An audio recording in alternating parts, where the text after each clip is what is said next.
Hola amigos, bien o no, y saludos desde Medellín.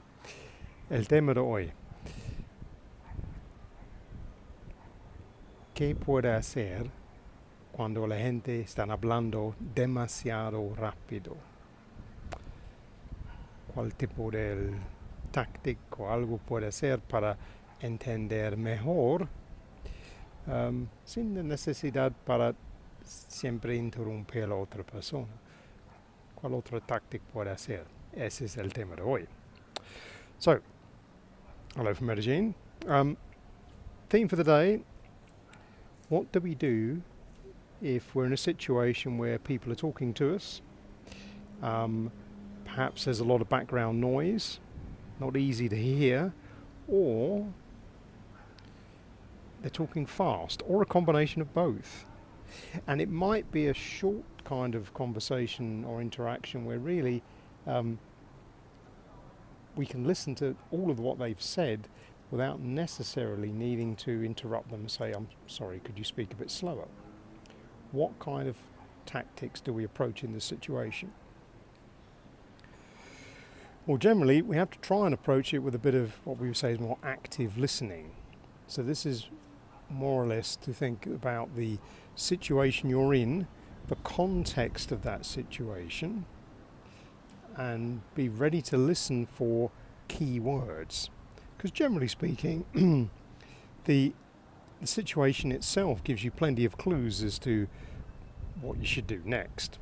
Because usually it tends to be those kind of bureaucratic situations where you ask questions and you're being moved on to the next part of the appointment or through the process, that kind of thing.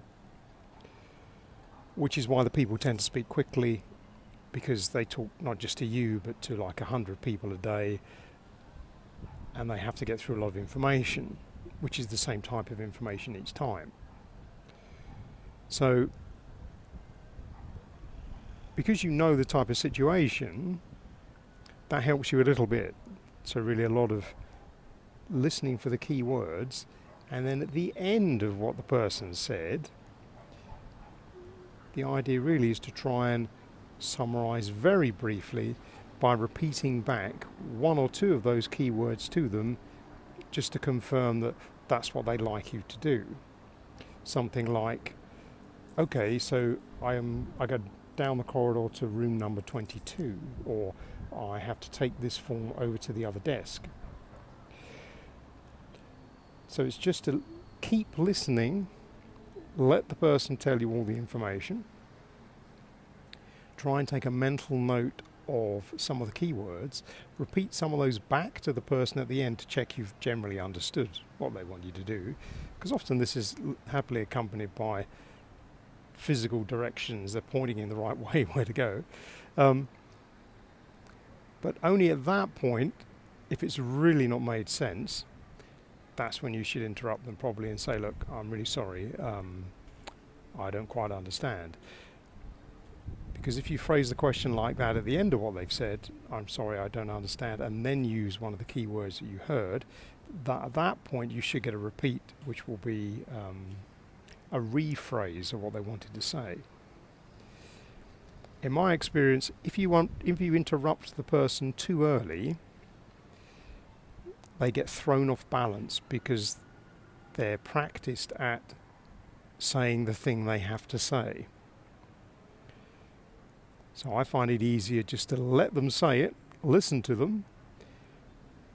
Hopefully you've understood it well enough anyway, because that's a fair point. You might actually understand it okay.